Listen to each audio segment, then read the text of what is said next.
May isang pagkakamali ka ba na ayaw mo nang balikan pero wala kang magagawa kasi andyan ang resulta, andyan ang bunga. Ano bang pagkakamali ang gusto mong ituwid? Ano bang bahagi ng buhay mo ang gusto mong balikan para maiayos mo ang mga nakaraan? Hello everyone, and yes, this is Mama Mia. I know my voice sounds different kasi nga may sakit tayo. Yung narinig nyong Monday at Tuesday na kwento ay na-record na po yun bago pa man nagkasakit ang inyong Mama Mia. So, ngayon dahil may sakit tayo, please bear with me ha. Tapos ano pa po, meron pong pinagdadaanan ng aming pamilya ngayon pero hindi ko po nakakalimutan na eto po ay inyong libangan and nag-e-expect kayo lalo na pag Monday to Friday na bagong mga kwento talaga ang inyong mapapakinggan. Kaya eto na po ang inyong paboritong programa, ang Dear Mama Mia. Marami tayong mga pagkakataong nadapa sa buhay. Walang taong perpekto. Walang taong hindi nagkamali. Lahat tayo may nagawang hindi maganda na kung pwede lang balikan at ituwid ay ginawa na natin. Pero merong mga pagkakamaling may bunga. At dahil sa mga bungang iyon, hindi ka na sigurado kung ang pagkakamaling ito ay pagkakamali pa rin ba o isang blessing in disguise para magkaroon ng saysay ang iyong buhay. Dear Mama Mia, itago niyo na lamang po ako sa pangalang Michelle. At itong kwento na ito, alam ko po na marami sa inyo ang nakaranas na rin na magkaroon ng malaking pagkakamali. Pero itong pagkakamali ko ay isang pagkakamali na napakahirap po ituwid. Bago ang lahat, Mama Mia, nais ko pong ipakilala ang aking sarili. Ako po yung tipo ng babaeng kapag merong bisita sa bahay, ay una akong tinatawag, hindi para ipakilala at ipagyabang sa mga bisita, kundi para magtimpla ng kape. Yung kapag may handaan, ako lagi yung tahimik na nagliligpit ng mga pinagkainan at mga pinggan. Hindi ako lumaki sa sigawan. Lumaki ako sa, wag kang sasagot ha. Babae ka, tiisin mo. Dapat mahinhin ka. Ganyan ng babae. Ang lagi pang sinasabi sa akin ni Mama dati, Michelle, ang dangal ng babae parang baso yan. Isang bitak lang habang buhay mo nang makikita. Kaya lumaki akong maingat. Maingat sa aking mga kilos, sa aking pananalita, pati na rin sa aking sariling damdamin. Mama Mia, never ko pong naranasan noon ang uminom. Hindi po ako marunong makipagliwaliw sa mga kaibigan. Hindi ako umiinom, hindi rin ako marunong magwala, at lalong hindi po ako marunong sumuway o sumagot man lang sa aking mga magulang. Ang alam ko lamang ay maghintay. Ang alam ko lamang ay tumahimik. Huwag sumagot dahil nakakarma ang mga batang sumasagot sa mga magulang. Bukod sa bahay, sa simbahan na po ako halos lumaki. Linggo-linggo, ang palda ko po ay lagpas tuhod. Ang buhok ko ay laging nakatali, nakapusod. At ang mga mata ko ay laging nakatingin lamang sa sahig. Kapag may lalaking tumitingin sa akin, ako po ang unang umiiwas. Dahil ang sabi pa ng mama, dapat hindi ako magpapadala sa kahit na anumang tukso na nandito lang sa aking paligid. Hindi po ako mahina. Sadyang hindi lang talaga ako tinuruan na makipagkapwa-tao. Hindi lang ako tinuruan, Mama Mia, na ipakita ang totoong ako. Ang tinuro sa akin ay dapat kang mahiya, dapat kang maging disente, dapat ka laging mapagkumbaba kahit wala ka namang ginagawang mali. Mama Mia, hanggang sa nagkaroon na po ako ng jowa. Siya po si Ernie. Siya ang unang lalaking pinakilala ko po sa aking pamilya. At siya rin ang lalaking ipinaglaban ko sa lahat. Totoo pala yung sinasabi nila, Mama Mia, darating at darating yung tao na susubukin ang lahat ng paninindigan mo. Darating yung taong susubukin kung hanggang saan ba talaga ang kaya mo. At nung dumating nga si Ernie, isinasabi ko sa sarili ko na hindi ko na siya pakakawalan pa. Mahal ako ni Ernie, ramdam ko yon at mahal ko rin siya. Bukod sa mahal ko siya, ay may pagkakapareho kami, Mama Mia. Tahimik siya at responsable. Kaya ako rin siguro siya minahal kasi siya yung tipo ng lalaking gustong-gusto ng mga magulang. Natakot pa nga ako, Mama Mia, nung una kong pinakilala si Ernie sa mga magulang ko. Ang akala ko magagalit sila. Ang akala ko pipigilan nila ang aming relasyon. Pero hindi naman pala. Magkos, Mama Mia, nung nalaman ng mga magulang ko kung ano ang trabaho ni Ernie, lalo na ang papa ko, ay natuwa siya. Buti naman at marunong kang pumili ng lalaki, Michelle. Buti yan si Ernie. May plano sa buhay. Magiging maganda ang kinabukasan mo sa kanya. Yan ang sabi ng papa ko. Pati naman ang mama ko ay sumang-ayon din. Ang tipo daw ni Ernie ang maipagmamalaki bilang kanilang son-in-law, Mama Mia. Si Ernie naman ay pinakita din talaga sa mga magulang ko na may plano siya. Kaya naman nakapasa siya sa mga ito. Pero Mama Mia, kahit nakapasa na si Ernie sa mga magulang ko, ay may mga bagay pa rin na hindi namin pwedeng lagpasan. Tulad na lamang ng curfew ko na kailangan lagi akong nasa bahay bago pa man mag 10:00 ng gabi. Kahit may date kami ni Ernie, 9:30 pa lang ay dali-dali na kaming umuwi para wag magalit ang mga magulang ko. At bukod pa dun, Mama Mia, tuwing umaalis kami ay sinusundo ako ni Ernie sa bahay. At kapag nandun na si Ernie, ang mga magulang ko ay walang tigil po sa pagpapaalala sa amin ng mga boundaries na hindi namin dapat lagpasan.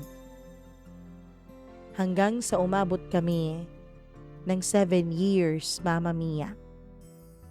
7 taon kaming magkasama ni Ernie. 7 taon akong naghintay sa kanya. Hindi naman po sa nagmamadali ako. Hindi ako humingi ng higit sa kaya niyang ibigay. Ang totoo, kapag sinasabi niya sa aking pagod siya, lagi ko siyang naiintindihan. Kapag sinasabi niya sa aking busy siya sa trabaho, dali-dali naman akong naniniwala. Kasi mahal ko siya, Mama Mia. At gaya ng turo sa akin ni Mama, kailangan handa akong magtiis at magsakripisyo. Sanay akong magtiis. Kaya kahit 7 years na kami noon at wala pa rin ibinibigay na singsing sa akin si Ernie, ay hindi pa rin ako nagduda. Kahit na hindi pa niya ako inaalok ng kasal, ay naniniwala pa rin ako na kami pa rin hanggang sa huli. At Mama Mia, hindi nga naman talaga nagkamali ang paghihintay ko. Hindi din naman talaga nasayang yun. Kasi bago pa ang aming 8th anniversary, ay nag-propose na sa akin si Ernie. Sa sobrang saya ko noon, ay napaiyak pa talaga ako nung nakita ko siyang nakaluhod at inilabas na ang singsing sa kanyang bulsa. Mamma Mia, eto na. Eto na ang katuparan ng isa sa mga pangarap ko, ang maikasal kay Ernie at magkaroon ng sariling pamilya kasama siya. Ang hindi ko alam, ang proposal pala na yun ay magdadala sa akin ng isang panibagong yugto ng aking buhay. Mamma Mia, kahit na nag-propose na sa akin si Ernie, ay wala pa naman kaming napag-usapan kung ano ang eksaktong date ng kasal namin. Siyempre, kailangan daw yung mga magulang namin ang mag-uusap-usap gaya ng mga nakasanayan. At dahil nag-propose na siya sa akin, hinahayaan na siya ng mga magulang ko na pumunta sa bahay namin kahit gabing-gabi na. Pero syempre, hindi pa rin siya pwedeng matulog doon. At Mamma Mia, hindi ko po alam kung kailan nagsimula. Pero nagsimula akong mapansin na may mga gabing umuuwi siyang tila may naaamoy akong kakaibang pabango sa kanya. Pabangong alam ko naman na hindi sa akin at alam ko ring hindi niya paboritong pabango. Tapos, may mga pagkakataon na kapag tinatabihan ko siya at nagsi-cellphone siya, ay agad-agad niyang pinapatay ang cellphone. Tapos, inilalagay ito sa mesa nang nakabaliktad. Hindi ko alam, pero may mga pagkakataon na nakikita ko siyang may ka-chat o ka-text.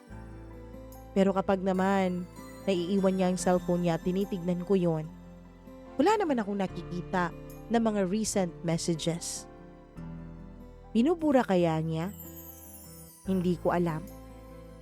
Tapos Mamma Mia, isa pa sa pinagtataka ko noon ay may mga tawag na siyang sinasagot at lumalayo siya sa akin. Hindi naman siya ganun nun eh.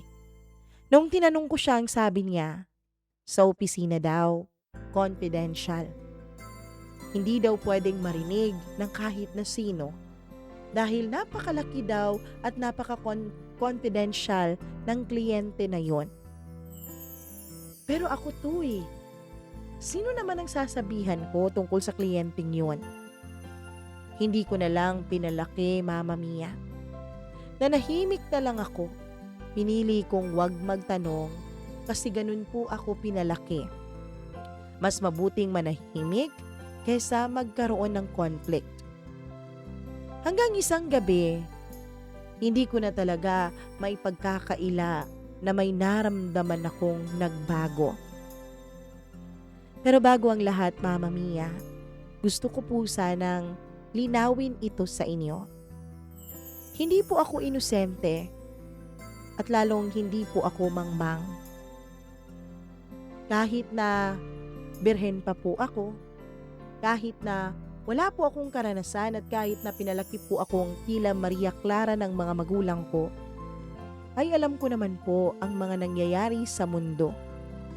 Hindi naman ako mangmang. Siguro nga may mga sinyales. Maraming mga sinyales. Kaya lang, hindi nga ako mangmang, pero pinili ko naman pong huwag harapin ang mga sinyales na yon. In short, pinili ko pong magpakatanga at magbulag-bulagan. Dati, Mamma Mia, inaantay ko talaga siyang nakakauwi ng bahay nila bago ako matulog. Sabay kasi kaming natutulog sa tawag.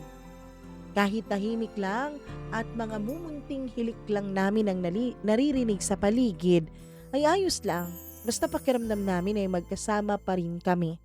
Kahit nasa magkaiba kaming bahay at lugar. Hanggang sa ang mga tawagan na yon ay nawala. Hanggang sa sinabi niya sa akin, magcha-charge muna ako ha.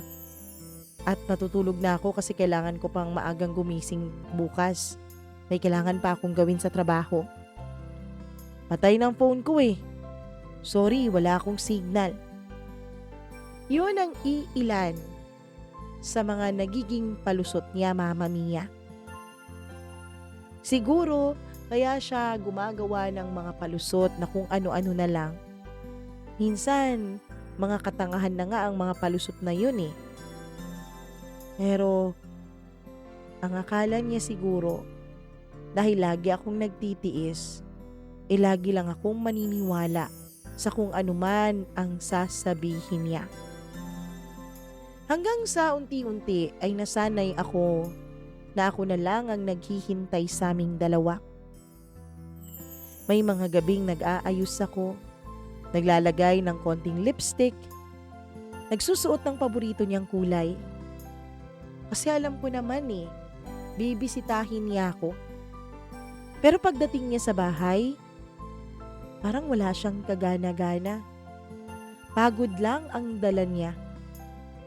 Hindi na niya napapansin ang mga pag-e-effort ko para sa kanya, Mama Mia. At may isang beses, hindi ko malilimutan. Nasa sala kaming dalawa noon. Biglang tumunog ang cellphone niya. May pumasok na notification sa kanyang phone. Isang pangalan ng babae ang nahagip ng aking mga mata. Tapos may pa-emoji pa sa dulo. Tinawag ko siya. Tiningnan niya at mabilis niyang pinatay ang screen. Sino yun? Tanong ko. Ngumiti siya. Wala, sa office lang yun. Mia, tumango lang ako at matipid na ngumiti sa kanya. Ganun lang ako Tumatango, umuoo, ngumingiti kahit may bumabara na sa dibdib ko. Hindi ko naman planong maging investigador sa kanya, Mama Mia. Hindi ko planong sundan siya. Hindi po ako ganung uri ng babae. Kaya lang, naranasan niyo na po ba yung kumakabog ng napakabilis ang dibdib ninyo? Yung parang may pinapagawa sa inyo ang puso ninyo. Yung parang may gusto kang puntahan. Yung parang may alam ka na hindi mo alam. Alam niyo yun? Ganun po Kutob yata ang tawag dun. Yung kutob na parang may humihila na kamay sa sikmura mo pababa. Sabi niya sa akin, isang araw, hindi siya makakapunta ng bahay. Hindi niya ako madadalaw kasi may team dinner daw sila. Umuo naman ako, pero tinawagan ko siya nung hapon. Hindi siya sumagot, Mama Mia. Hindi naman siya ganun Kapag hindi niya nasasagot ang tawag ko, ay tinatawagan niya ako agad. O di kaya naman ay tinetext o chinachat. Pero nung araw na yun, 3 oras niya akong hindi sinagot. Hindi na ako nag-makeup noon. Hindi na ako nagbihis. Basta may kung ano na lang humila sa mga paa ko. Isinuot ko lang yung tsinelas na maluwag na sa paa ko. Na parang ako, maluwag na yata ang tornilyo. Pagdating ko sa lugar, maliwanag ang parking lot. Yung lugar na sinabi niya kung saan sila magdi-dinner ng mga ka-team niya. Pero sa loob ko, Mama Mia, sa loob ko, kahit napakaliwanag ng parking lot na yun, parang may hindi naaabot ng ilaw ang puso ko. Naglakad ako papasok dun sa lugar na sinabi niya. Hanggang sa narinig ko na ang boses niya. Tumatawa. Mas masaya, mas magaan ang boses na yon. At dun ko siya nakita, Mama Mia. Nakita ko siyang tumatawa, nakikipagkwentuhan.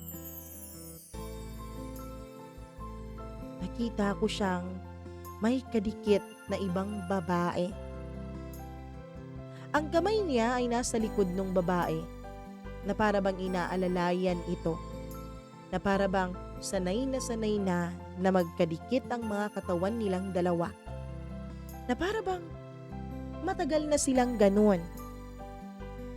Parang komportable na sila sa isa't isa. Nanlamig ang katawan ko. Mula sa tenga ko, pababa sa mga daliri ng paa ko. Parang may umihip na hangin sa buong katawan ko noon. Pero dahil pinalaki akong mahinhin, hindi ako sumigaw, Mama Mia. Ni hindi ako nag-iskandalo.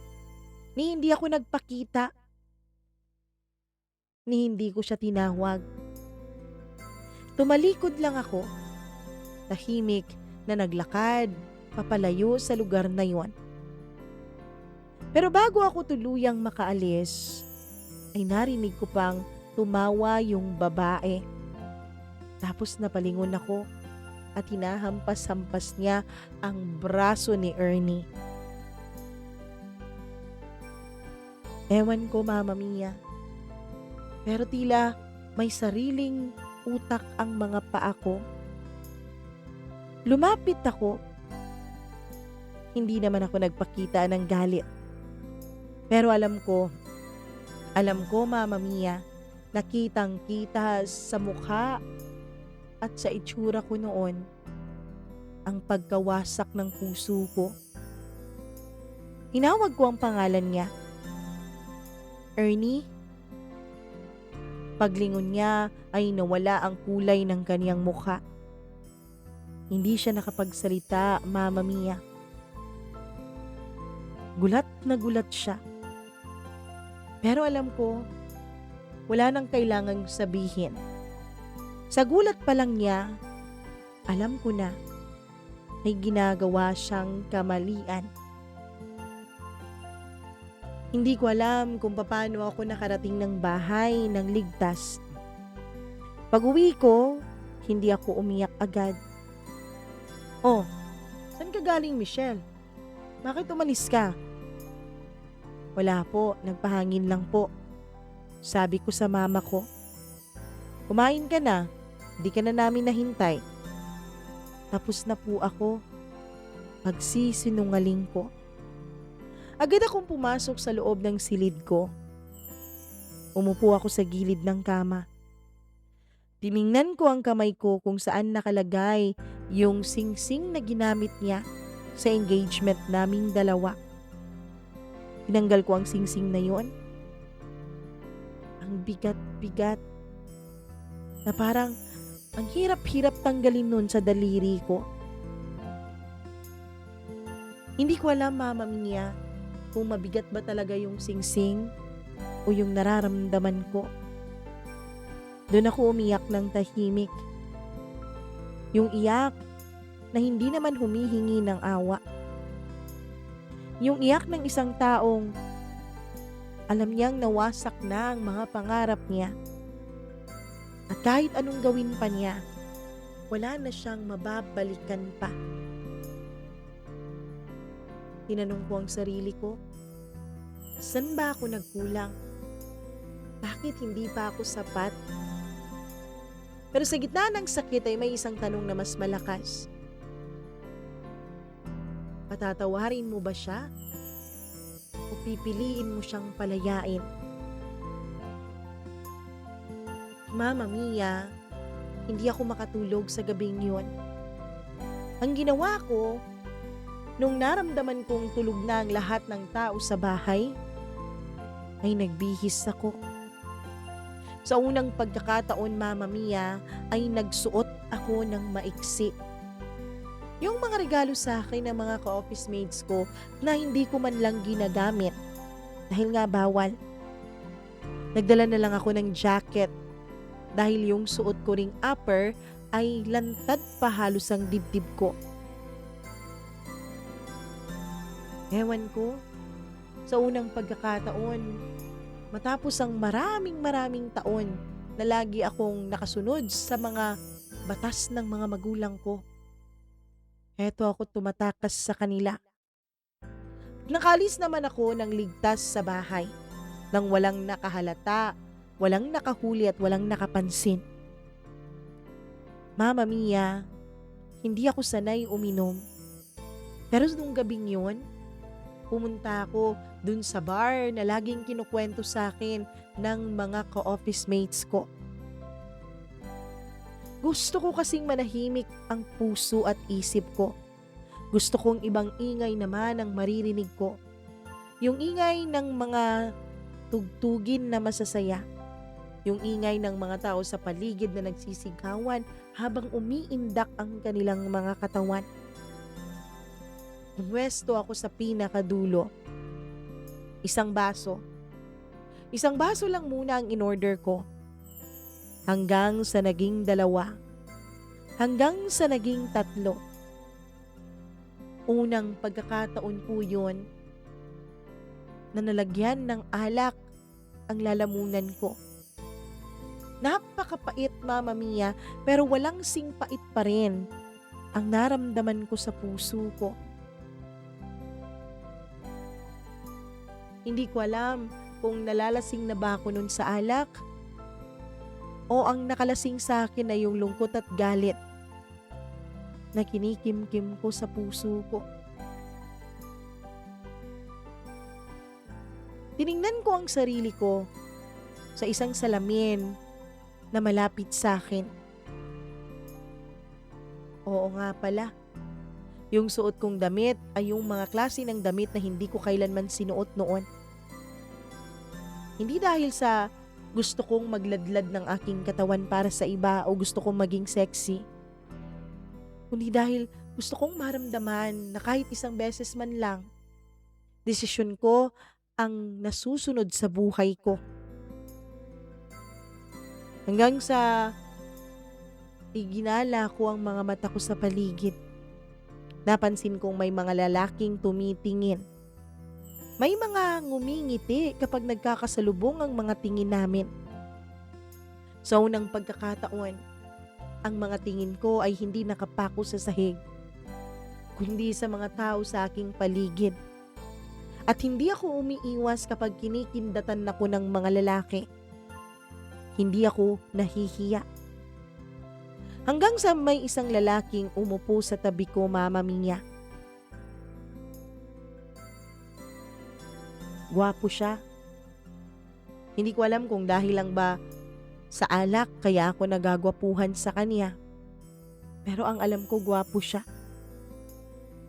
Hindi siya yung tipo ng lalaking nagtatanong ng marami. Hindi rin naman ako nagkukwento. Tahimik lamang siyang nakaupo habang nag-cheers kaming dalawa sa aming iniinom. Pakiramdam ko ay may mabigat din siyang dinadala katulad ko. At doon, Mama Mia, nagkatitigan kaming dalawa. Gusto mo bang sumayaw? Tanong niya sa akin. Hindi ko malaman kung saan ko kinuha ang lakas ng loob ko at umuo ako sa imbitasyon niya na yon. Pakiramdam ko noon ay malayang malaya ako. Hindi ko alam kung tama ba ang mga steps ko, kung hindi ba ako mukhang tanga tignan. Ewan ko kung ano itsura ko noon. Isa lang ang sigurado ako. Habang pinagpapawisan ng katawan ko, ay masayang masaya naman at parang lumulutang ang puso ko, Mama Mia. Hanggang sa nagpalit ng tugtog yung DJ nung bar. Biglang naging sweet music. Agad niyang kinuha ang 2 kamay ko at inangkla iyon sa kanyang leeg. Tapos yung kanyang 2 kamay naman ay pinalibot niya sa aking mga bewang. Dikit na dikit ang mga katawan naming 2. Sa unang pagkakataon, may lalaking ganun kadikit sa akin. Si Ernie, kahit 8 taon ang relasyon namin, never pa po kaming naging ganun kadikit. Kasi nga bawal. Kasi nga, hindi daw dapat yun ginagawa ng isang matinong babae. Sabi ng mama ko. Hanggang sa nagkatitigan kami ng estranghero. Ilang saglit pa ay nawala ang espasyo sa pagitan ng aming mga mukha. Naglapat ang aming mga labi, Mama Mia. At ewan ko pero kakaibang pakiramdam na yon. Hindi dahil sa mahal ko siya, hindi dahil sa gusto ko siya. Ngunit pakiramdam ko ay tila isa akong ibon na nakawala mula sa mahabang panahon ng pagkakakulong. Hanggang sa hindi ko na namalayan na sumakay na pala kami dun sa motor nung lalaking yon. Umangkas na pala ako. Tapos, nakayakap ako sa kanyang bewang at sumisigaw-sigaw. Hanggang sa dinalan niya ako sa isang lugar na never ko pa pong napuntahan noon. Isang lugar na malamig. Isang lugar na pinupuntahan ng mga katawan na gustong ilabas ang init. Oo, Mama Mia. Ang pagkababae kong ang tagal-tagal kong iningatan. Ang pagkababae kong hindi ko nagawang ibigay noon kay Ernie kasi nga, lagi kaming pinapaalalahanan ng aming mga magulang, lalo na ng mga magulang ko, na hindi iyon nararapat sa amin. Pero ngayon, ibinibigay ko ng kusa sa isang lalaking ni hindi ko alam kung totoong pangalan ang pinakilala sa akin. Sa unang pagkakataon, kahit nasaktan ako sa unang beses na nagniig kami ng estrangherong yon, pakiramdam ko, Mama Mia, sa wakas may desisyon na rin akong akin, kahit sandali lang. At sa mismong sandaling iyon, alam kong may binasag akong bahagi ng sarili ko. Isang bahagi na alam kong hindi ko na mababawi kahit kailan. Mama Mia, nakatulog ako pagkatapos may mangyari sa amin nung estrangherong yon. Nagising ako na masakit ang ulo ko. Hindi dahil sa alak, kundi dahil sa mga alaalang pilit kong tinatakbuhan kagabi. Pero kahit na tinakbuhan ko, naabutan at nahabol pa rin ako. Nung nagising ako ay hindi ko agad binuksan ang mga mata ko. Para kasing kapag hindi ako gumalaw, baka maglaho ang lahat. Pero hindi ko po maiwasang maramdaman ang bigat ng dibdib ko. Naalala ko na naman kasi yung nakita kong eksena ni Ernie at tong babaeng yon. At naalala ko rin ang ginawa kong pagpapakawala sa aking sarili. Hindi ko alam kung nadiskubre na ba ng mga magulang ko na wala ako sa silid ko. Ang dami-daming pumapasok sa utak ko nung mga panahon na iyon. Unang-una, Mama Mia, gusto kong imulat ang mga mata ko. Gusto kong tignan kung sino yung lalaking sinamahan ko kagabi. Kung sino yung lalaking pinagbigyan ko ng aking sarili. Kung sino yung estrangherong binigay ko ng buong buo ang katawan ko. Pero at the same time, natakot din ako. Natakot akong madiskubre ko na mali ang taong pinagbigyan ko ng aking katawan. Pero ano pa nga bang magagawa ko? Andito na ito. Nandito na kami sa silid na to. Hindi ako gumalaw nung naramdaman kong may gumalaw sa tabi ko. Nandito pa siya. Hindi pa siya umaalis. Hindi katulad ng mga eksena na napapanood ko sa pelikula na dali-daling umaalis yung lalaki. Pero siya, nandito pa rin sa aking tabi. Hindi ko alam, Mama Mia, kung paano ko haharapin ang pagkakamaling ito. Hindi ko alam kung anong mas masakit, yung ginawa ba ni Ernie sa akin o yung ginawa ko sa sarili ko pagkatapos niya akong lokohin. Ilang sandali pa akong nakapikit. Hindi ko na matatandaan o mabibilang kung ilang minuto pa yon. Basta pinanatili kong Huwag gumalaw ang katawan ko. Pikit lang ang mga mata ko.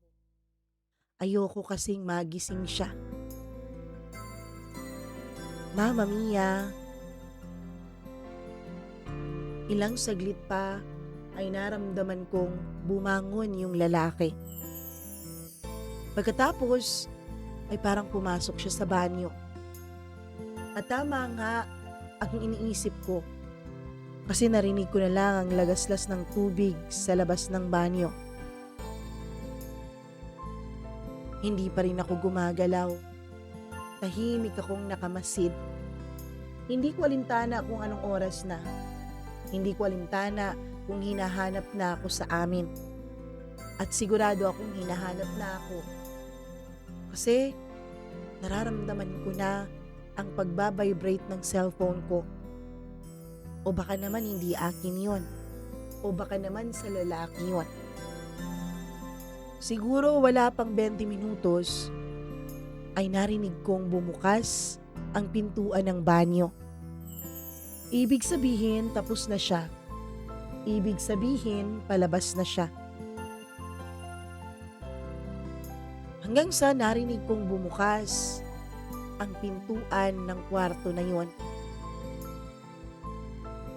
Nung unti-unti kong ibinukas ang mga mata ko, yung parang hindi halata kapag nasa malayo nagising na ako.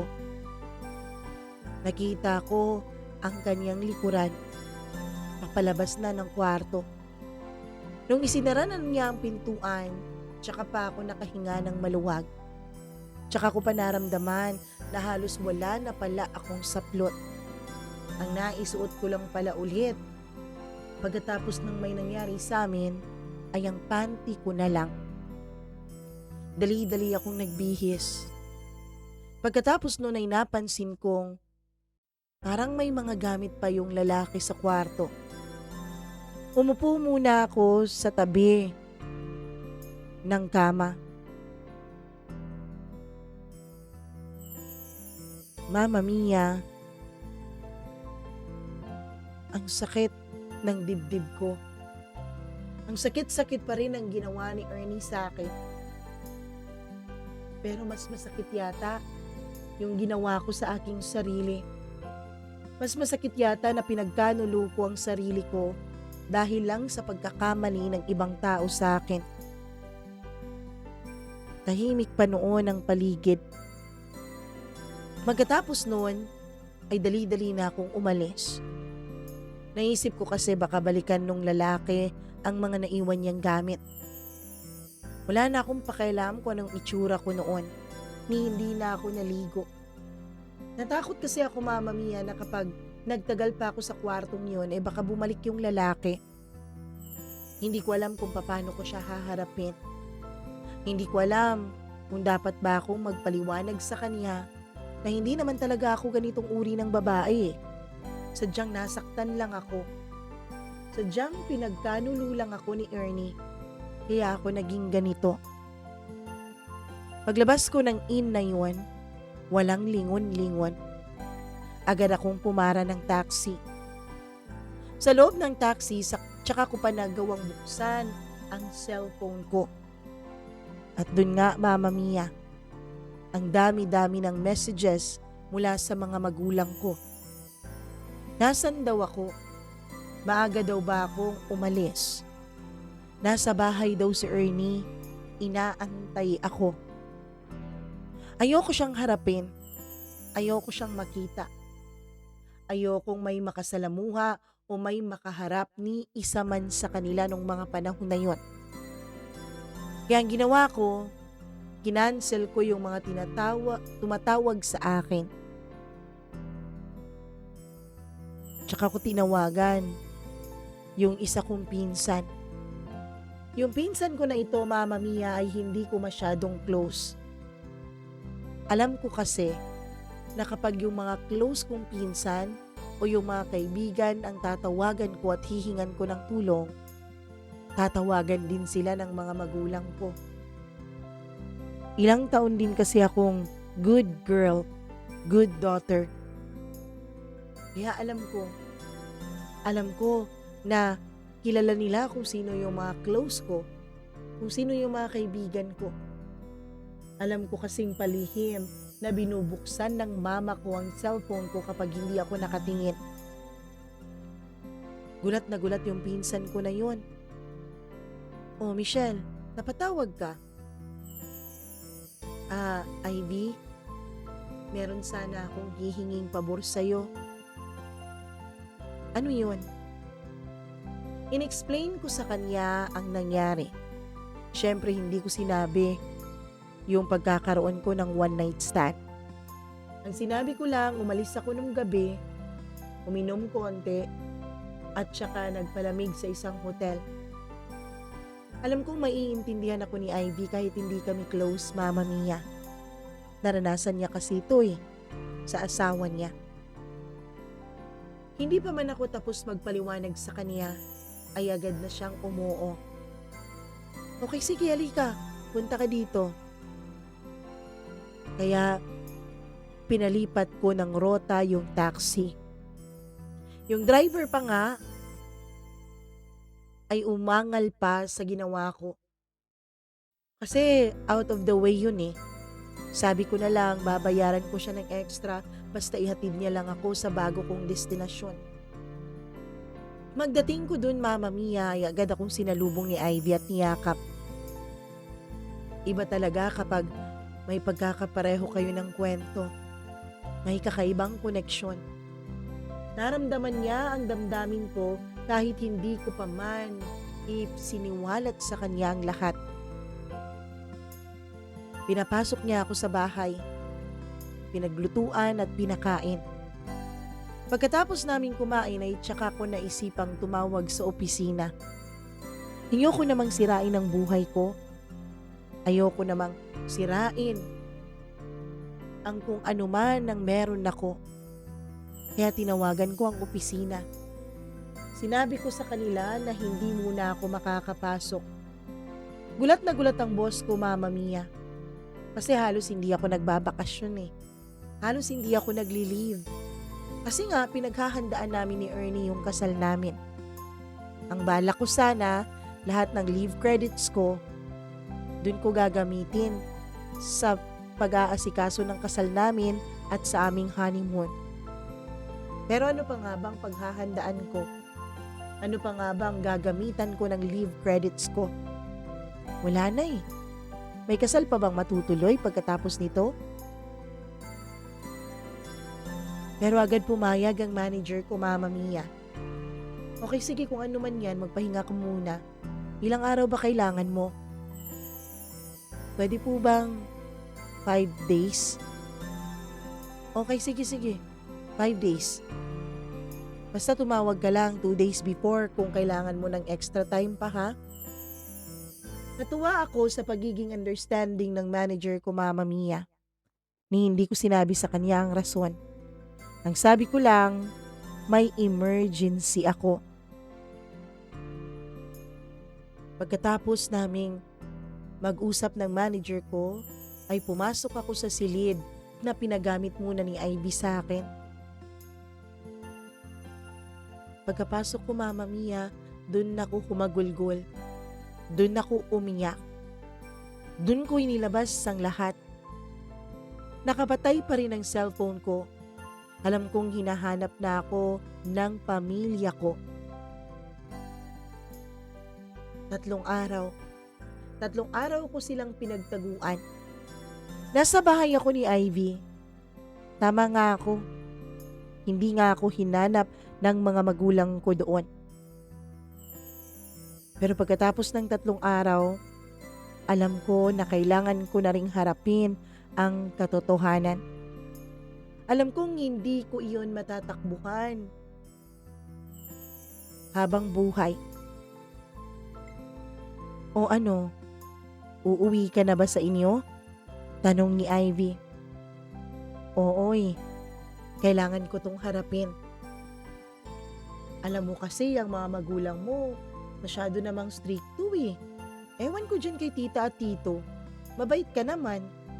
Di ka naman katulad ko o ng ibang mga pinsan natin.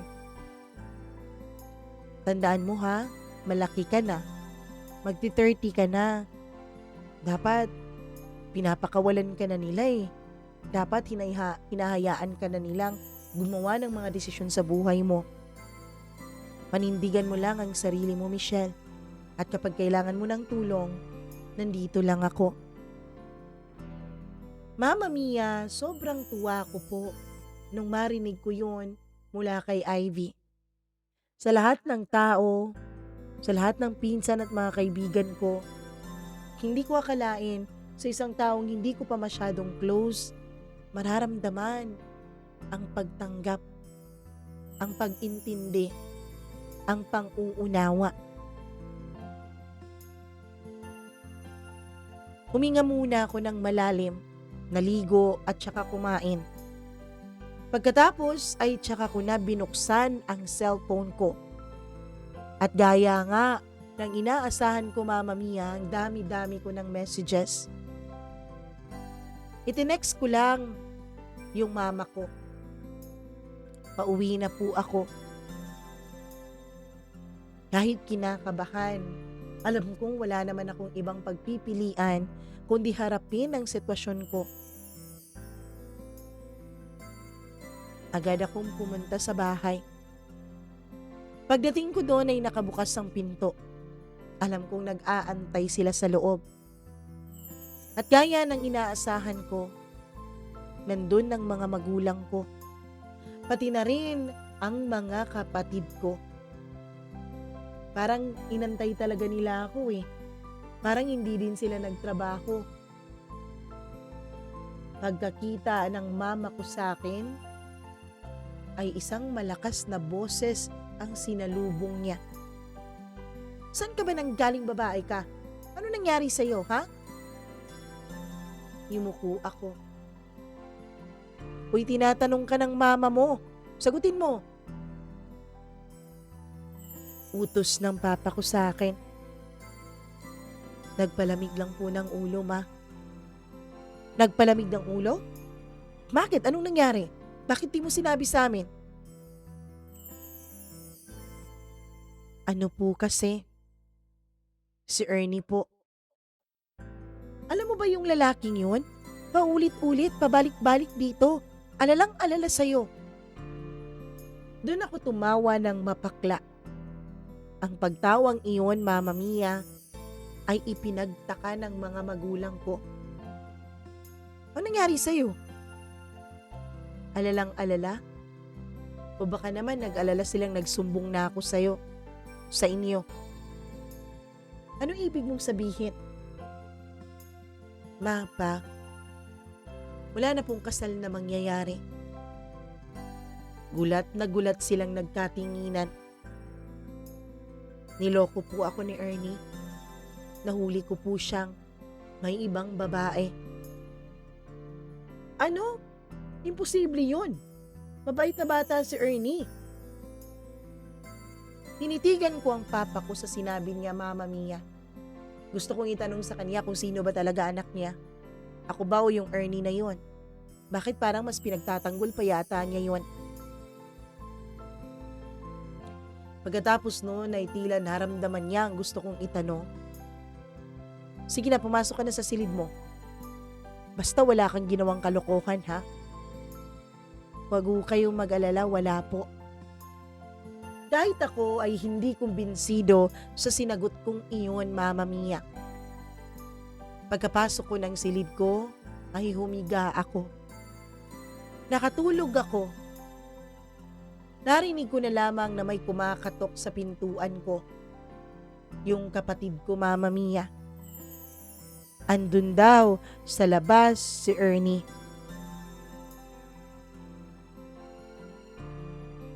Hinarap ko si Ernie. Alam ko kasing kailangan ko yun. Anong ginagawa mo dito? Kailangan nating mag-usap. Wala na tayong pag-uusapan pa, Ernie. Ay teka, meron pa pala. Sandali. Pumasok ako sa kwarto at kinuha ko yung singsing na ibinigay niya sa akin bilang engagement ring. At saka binalik ko yun sa kanya. Wala nang kasal na mangyayari. Wala kaming ginagawang masama. Office mate ko lang yun. office mate, walang ginagawang masama. Ano bang tingin mo sa akin, Ernie? Dahil ba mahinhin ako? Dahil ba sunod-sunuran ako sa mga magulang ko? Tingin mo sa akin, kaya mo na akong loko-lokohin? Tanga, ganon? Kasalanan mo rin naman to, Michelle eh. Anong kasalanan ko? Di ba sinabi mo na nga, sunod-sunuran ka sa mga magulang mo? Ilang taon na tayo? 8 taon. Pero ni minsan, walang nangyari sa atin nang higit pa sa kiss. Ano tingin mo sa akin, tuod? So ganun ang rason mo? Dahil hindi kita pinagbibigyan, hinanap mo sa iba? Wala na tayong dapat pang pag-usapan, Ernie. Tapos na tayo. Pagkatapos nun ay iniwan ko siya. Nagpaalam ako sa mga magulang ko. Sabi ko, lalabas muna ako. Pero paglabas ko, Mama Mia, pakiramdam ko po, lahat ng mga mata ng kapitbahay, ng mga tao sa paligid ay nakatingin sa akin. Habang naglalakad ako, pakiramdam ko ay may marka ako sa noo. Umalingaw-ngaw kasi sa utak ko, Mama Mia, yung sinabi sa akin ni Ernie na hindi ko siya pinagbigyan, na kaya niya ginawa iyon dahil kahit kailan hindi ko binigay sa kanya ang aking sarili. Bagay na tahasan naman niyang hinihingi dati. Pagkatapos bumabalik sa alaala ko yung mga nagdaang gabi. Yung gabi sa piling ko ng isang estranghero. Pakiramdam ko nung mga panahon ay parang may alam ang lahat. Inisip ko ulit si Mama. Inisip ko ulit yung mga pangaral niya sa akin. Yung mga bilin niya. Ang mga dasal niya para sa akin. Iniisip ko yung dating ako. Yung babaeng naniniwalang dapat kang maging mabuti. Yung babaeng naniniwalang sapat ang pagiging isang matinong babae para mahalin at irespeto ka. Para wag kang gaguhin at wag kang lokohin. Sa totoo lang, Mama Mia, gusto kong magsisi. At totoo naman, nagsisi din naman talaga ako. Pero sa likod ng pagsisising yon, mas nangingibabaw ang isang katotohanan. Kaya ako nagkamali. Kaya ako naging pariwara at binigay ng basta-basta ang sarili ko sa iba. Ay dahil nasaktan ako. Sakit muna, pagtatraidor muna, bago ko nagawa ang isang pagkakamali sa aking pagkatao. At Mama Mia, hindi ko naman ginawa yun para gumanti. Ginawa ko lang yun para maramdaman ko na kaya ko rin pala. Para maramdaman ko na karapat-dapat din pala ako. Na meron din pala akong makakapitan. Pero masakit aminin, Mama Mia. Masakit aminin na yung pagiging perpekto ko sanang babae, yun pa ang dahilan kung bakit ako iniwanan, kung bakit ako sinaktan, kung bakit ako nagawang lokohin ng lalaking pinagkatiwalaan ko ng 8 taon.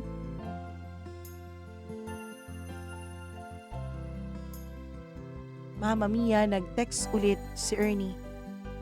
Mag-usap tayo. Paulit-ulit ang pagtitext niya. Please naman, huwag mong itapon ang 8 taon natin. Iiwanan ko siya. Lalayuan ko siya para sa'yo. Merong anong saysay pa noon, Mama Mia. Kahit kailan, hindi na ako magiging okay. Kahit kailan, hindi ko na makakalimutan yung ginawa niya sa akin. Matagal bago ako nag-reply kay Ernie. Matagal bago ako sumagot sa mga text niya. Hindi dahil gusto ko siyang pahirapan, kundi kailangan ko munang tanungin ulit ang sarili ko. Kilalanin ulit ang sarili ko. Kung handa ba talaga ako? Handa ba talaga ako Natanggapin na lang ang lahat. Nung sinagot ko siya, sabi ko mag-usap kami ng masinsinan. Pero hindi ngayon. Siguro sa susunod na linggo. Pinalipas ko ang isang linggo, Mama Mia. At nang magkita kami ni Ernie, hindi na po ako umiyak. Wala nang luha sa mga mata ko. Tumingin na lang ako sa kanya. At dun ko napagtanto, kahit mahal ko tong lalaking to, ngayon wala na siyang kapangyarihan sa akin. Pinapahalagahan ko pa rin pala ang sarili ko. Hindi ko pa rin pala kaya na makita ang sarili ko na niloloko lang ng iba. Doon ay umamin si Ernie sa akin. Matagal na raw siyang itinutukso ng mga kasamahan niya dun sa babaeng yun. Natukso daw siya. Humingi siya ng tawad. Sinabi niyang nagkamali lang daw siya.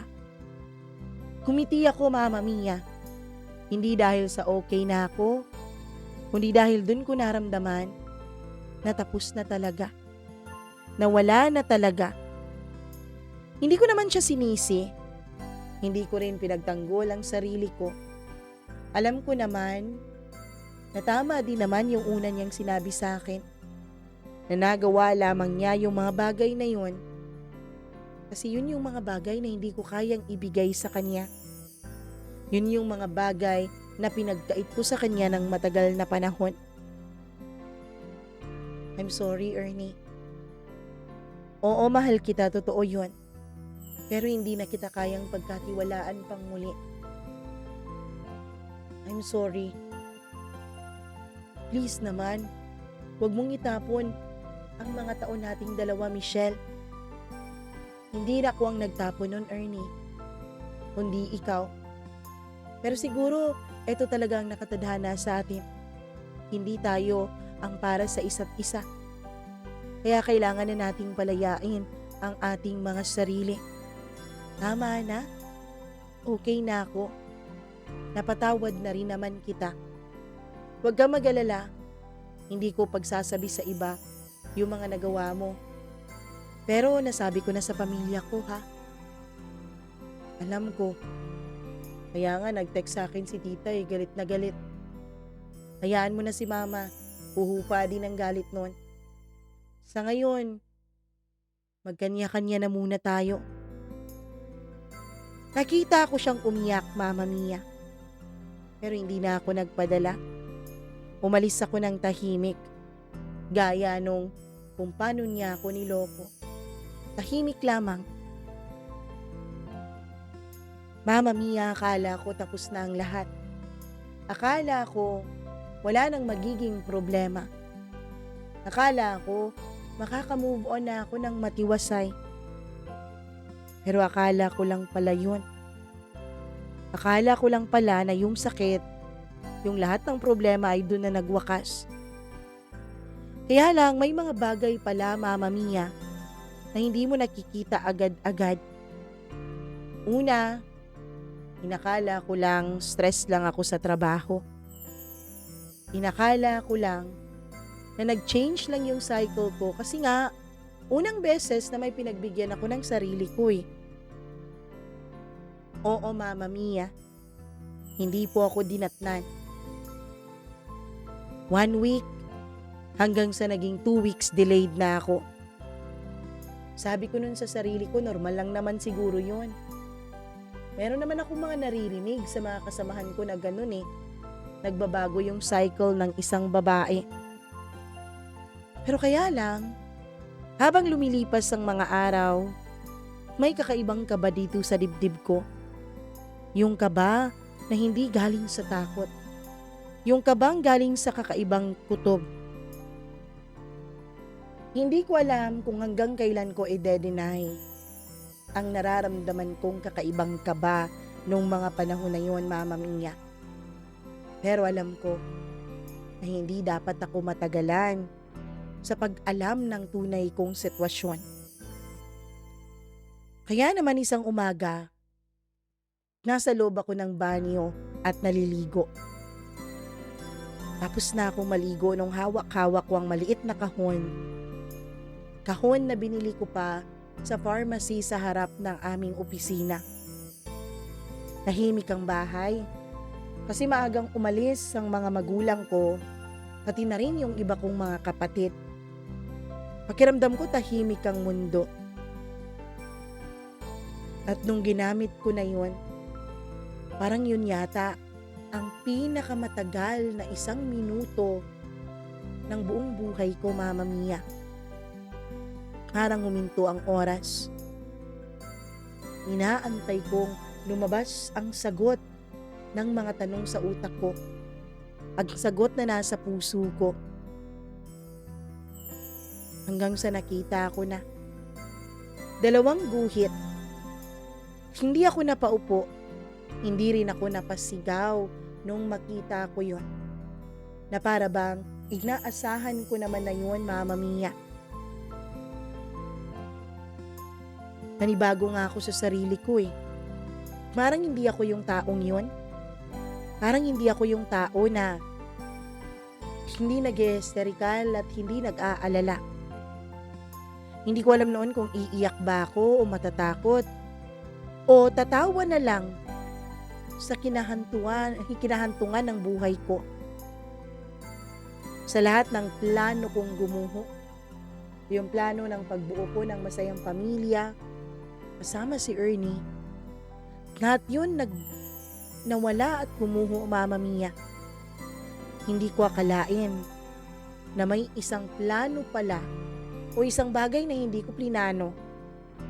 Yun palang mabubuo. Hindi ko agad sinabi kahit kanino. Hindi ko alam kung paano, Mama Mia.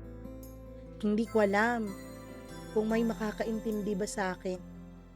Kasi ang pagkilala nila sa akin, isang babaeng mahinhin, Maria Clara, hindi makabasag pinggan. Tapos eto, nabuntis nang hindi alam kung sino ang ama ng dinadala niya. Nung mga panahon na yun, iisa lang po ang alam ko. Meron ng isang sanggol sa sinapupunan ko ang nakasandal sa akin. Meron ng isang sanggol na naghihintay sa pag-aaruga ko. Na kahit anong desisyong gawin ko sa buhay ko, meron at meron ng isang buhay na maaapektuhan. At sa unang pagkakataon, Mama Mia, naramdaman kong sa wakas, may bagay na rin sa buhay ko na sariling akin. Sa wakas, eto na yata ang magiging katapusan ng hinanakit at pag-question ko sa aking sarili. Hindi naman ako natuwa agad, pero hindi rin ako nalungkot. Ang naramdaman ko, Mama Mia, ay meron na akong mapagkukunan ng lakas. Hindi ko hinanap ang lalaking kasama ko nung gabing yon. Hindi rin naman ako galit sa kanya. Alam ko kasi na ako rin naman ang may kagustuhan nun. Hindi rin ako bumalik sa lalaking minsan kong pinangarap na pakasalan at maging ama ng mga anak ko. Kasi may mga bagay na kailangang manatili na lang sa kahapon at wag nang balikan pa. Pinili kong manindigan. Pinili kong akuin ng lahat. Hindi ako pumasok sa araw na yon, bagkus ay hinanda ko ang sarili ko. Kinagabihan, Mama Mia, kinausap ko ang mga magulang ko. Sinabi ko sa kanilang buntis ako. At galit na galit sila. Alam mo bang binigyan pa ako ng mag-asawang sampal ng mama ko? Ang papa ko naman ay halos suntukin na ako sa sobrang galit niya. Nakakahiya daw ako. Hindi daw ako yung anak na pinalaki nila. In short, sa gabing yun, pinalayas ako ng mga magulang ko sa bahay namin. Handa naman na ako eh. Inimpake ko na ang mga gamit ko. Kasi inasahan ko na gano'n ang magiging reaksyon nila. At hindi nga ako nagkamali. Mama Mia, nagrenta na lamang ako ng maliit na apartment. At ngayon, nandito ako, nag-iisa, pero nakakaramdam ng kalayaan. Minsan sa gabi, hinahaplos ko ang tiyan ko. Lumalaki na ito ng paunti-unti. At sinabi ko sa anak ko, hindi ko siya palalakihin gaya ng pagpapalaki ng mga magulang ko sa akin. Tuturuan ko siyang lumaban. Tuturuan ko siyang maging matapang. Tuturuan ko siyang panindigan ang kanyang sarili. Sa ngayon, Mama Mia, ikaw po ang isa sa mga libangan ko tuwing nabuburyo ako. Patuloy pa rin ako sa pagtatrabaho at nakahanda na po ang lahat sa panganganak ko. Alam kong kaya ko ito. Tinutulungan na rin ako ni Ivy na maghanap ng makakasama ko sa bahay. Siya rin ang sumuporta sa akin, Mama Mia. Sabi niya, kung magkakaproblema man, lagi lang naman siyang nandyan. Gusto nga niyang doon ako tumira sa bahay nila pero ayoko. Gusto kong ipakita, hindi lang sa mga magulang ko kundi sa anak ko at sa sarili ko, na kaya kong manindigan mag-isa. Na kaya ko siyang buhayin nang walang ibang tulong at kasama. Sa ngayon, Mama Mia, nag-aantay na lang po ako ng panganganak ko. Sana, bago ako manganak, marinig ko na ang kwento kong ini-ere sa iyong programa. Hanggang dito na lamang po. Lubos na gumagalang at nagmamahal. Michelle.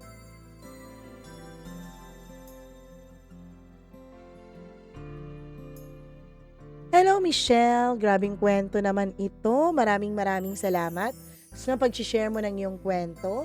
At maraming salamat din kasi nanindigan ka rin sa huli. Hello sa inyong lahat. Alam ko, nagtataka kayo ngayon, bakit wala na namang video si Mama Mia? Yes po, kasi may sakit po tayo ngayon at meron po tayong mga pinagdadaanan. Oo, namatayan po ang pamilya ng asawa ko. Ayan, namatay po ang father-in-law ko. Tapos, may pagsubok din ang pamilya namin. So, medyo tayo ngayon, buryudo tayo ngayon. Kaya lang, syempre, kahit buryudo tayo, hindi natin pwedeng kalimutan na andyan kayo na nag-aantay para sa panibagong kwento dito sa ating programa. Hello ako sa ating mga members, maraming salamat. O baka i-flash ko dito yung mga members natin. Yung mga pangalan. Meron pala tayong bagong member. Hi kay Sir Rico Sedanco. Maraming salamat. 2 days member na po siya. Thank you very much. Hi din ako kay Colleen Bueno, kay Gimaras Girl, kay Benson Boyser, kay Smackdax, kay Dayan Martinez, kay Maria Elena Abe, Maureen Tugab, Gail Easy, Mila Raduban at Freaky. Maraming salamat sa inyong pagpapamember. Thank you very much. At hello nga pala ako. Ayun, may nagtatampo na dito. Ilang beses na raw siyang nag-comment na nood pero hindi ko raw talaga nababasa o nabibigyan pansin ang kanyang pangalan. Grabe ka naman. Mababati naman kita dati. Ngayon lang yata. Lately, wala. Okay? Juliet Valmoria, maraming salamat. Hi Juliet Valmoria, ayan na, dabati na kita.